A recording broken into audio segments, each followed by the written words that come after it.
Smart money కాన్సెప్ట్స్లో two main important concepts ఏంటి అంటే ఒకటి ఎఫ్విజి ఫెయిర్ వాల్యూ గ్యాప్, ఇంకోటి IFVG implied fair value gap. ఈ ఫెయిర్ వాల్యూ గ్యాప్ లో మనకి టూ టైప్స్ ఉంటాయి, bullish fair value gap, bearish fair value gap. General గా ఈ ఫెయిర్ వాల్యూ గ్యాప్ ను మనం ఎలా అబ్జర్వ్ చేస్తామంటే, బుల్లిష్ ఫెయిర్ వాల్యూ గ్యాప్ అంటే మనకి ఫస్ట్ క్యాండిల్ యొక్క హైకి థర్డ్ క్యాండిల్ యొక్క లోకి మధ్యలో ఏదైతే గ్యాప్ ఉంటుందో ఆ గ్యాప్ మొత్తం సెకండ్ క్యాండిల్ యొక్క బాడీతో ఫిల్ అవుతుంది. అలానే బేరిష్ ఫెయిర్ వాల్యూ గ్యాప్ అంటే ఫస్ట్ క్యాండిల్ యొక్క లోకి థర్డ్ క్యాండిల్ యొక్క హైకి మధ్యలో సెకండ్ క్యాండిల్ యొక్క బాడీ అనేది ఫిల్ అయి ఉంటుంది. దీన్ని మనం బేరిష్ ఫెయిర్ వాల్యూ గ్యాప్ అంటాం. ఇంప్లైడ్ ఫెయిర్ వాల్యూ గ్యాప్ లో కూడా మనకి రెండు రకాలు ఉంటాయి, ఒకటి బుల్లిష్ ఐఎఫ్విజి, ఇంకోటి bearish IFVG. Implied fair value gap లో మెయిన్ కాన్సెప్ట్ ఏంటి అంటే ఫస్ట్ క్యాండిల్ కి థర్డ్ క్యాండిల్ కి మధ్యలో ఎటువంటి గ్యాప్ ఉండదు, కానీ ఫస్ట్ క్యాండిల్ యొక్క విక్ కి థర్డ్ క్యాండిల్ యొక్క విక్ కి మధ్యలో సెకండ్ క్యాండిల్ యొక్క బాడీ అనేది ఫిల్ అయి ఉంటుంది. సో దీన్ని ఇంప్లైడ్ ఫెయిర్ వాల్యూ గ్యాప్ అంటారు. అలానే బేరిష్ ఫెయిర్ వాల్యూ గ్యాప్ లో కూడా ఫస్ట్ క్యాండిల్ యొక్క విక్ కి థర్డ్ క్యాండిల్ యొక్క విక్ కి మధ్యలో సెకండ్ క్యాండిల్ యొక్క బాడీ అనేది ఫిల్ అయి ఉంటుంది. దీన్ని మనం bearish implied fair value gap అంటారు. గోల్డెన్ రేషియో ప్రొఫైల్ ఇండికేటర్ లో మనకి fair value gap, implied fair value gap రెండు ఆప్షన్స్ ఉంటాయి.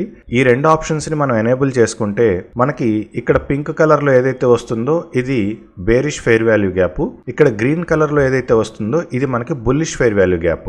ఇంప్లైడ్ ఫెయిర్ వాల్యూ గ్యాప్ లో కూడా మనకి బుల్లిష్ బేరిష్ ఉన్నప్పటికీ గోల్డెన్ రేషియో ప్రొఫైల్ ఇండికేటర్ లో ఇంప్లైడ్ ఫెయిర్ వాల్యూ గ్యాప్ అనేది ఒకటే కలర్ తో ఇండికేట్ చేయడం జరుగుతుంది.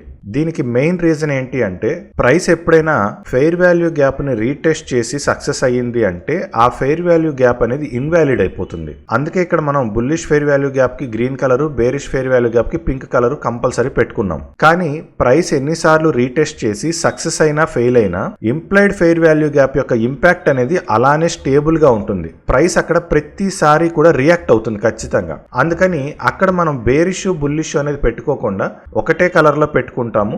ఆ ఇంప్లైడ్ ఫెయిర్ వాల్యూ గ్యాప్ నుంచి పైకి వెళ్తే బయింగ్ సైడ్ ఆలోచిస్తాము, ఇంప్లైడ్ ఫెయిర్ వాల్యూ గ్యాప్ నుంచి కిందకి వెళ్తే సెల్లింగ్ సైడ్ అనేది ఆలోచిస్తాము. చార్ట్ ని ఎప్పుడు కూడా 1 minute టైం ఫ్రేమ్ లోనే మెయింటైన్ చేస్తాం కాబట్టి ఎఫ్విజి యొక్క టైం ఫ్రేమ్ అని మాత్రం మనం 3 minutes లో పెడితే ఆ ఎఫ్విజి అనేది చాలా స్ట్రాంగ్ గా వర్క్ అవుతుంది. అయితే మెయిన్ గా మనకి ఈ ఫెయిర్ వాల్యూ గ్యాప్ ని గోల్డెన్ రేషియో ప్రొఫైల్ లో పర్టికులర్ గా మనం ఎక్కడ యూజ్ చేస్తాము అంటే మెయిన్ గా మనకి ఈ ఫెయిర్ వాల్యూ గ్యాప్స్ అనేది సిపిఆర్ తో గనక మెర్జ్ అయి ఉంటే అది చాలా స్ట్రాంగ్ ఇండికేషన్, అక్కడ మనం ఖచ్చితంగా ట్రేడ్ అనేది ఎంటర్ అవ్వాలి. అలానే మనకు ఇప్పుడు సిపిఆర్ నుంచి ప్రైస్ అనేది కిందకు వస్తుంది. సిపిఆర్ నుంచి ప్రైస్ అనేది కిందకు వచ్చిన తర్వాత మనం సపోర్ట్ దగ్గర ఒకే టార్గెట్ రీచ్ అయిందని ఇక్కడ మనం ప్రాఫిట్ అనేది బుక్ చేసుకున్నాం. కానీ ప్రైస్ ఫర్దర్ గా ఫాల్ అవుతుంది. ఈ ప్రైస్ ఫర్దర్ గా ఫాల్ అవుతున్నప్పుడు మనకి ఇక్కడ ఒక ఎఫ్విజి అనేది ఫామ్ అయింది. సో ప్రైస్ ఫర్దర్ గా ఫాల్ అవుతూ ఎఫ్విజి ఫామ్ అయిందంటే మనం ఈ ఎఫ్విజిని స్టాప్ లాస్ గా పెట్టి మళ్ళీ ట్రేడ్ అనేది ఎంటర్ అవ్వచ్చు. అంటే మనం ట్రేడ్ రీ ఎంటర్ అవడానికి కూడా ఎఫ్విజీలు అనేవి పనిచేస్తాయి. అలానే ఇక్కడ మార్కెట్ మొత్తం పడిన తర్వాత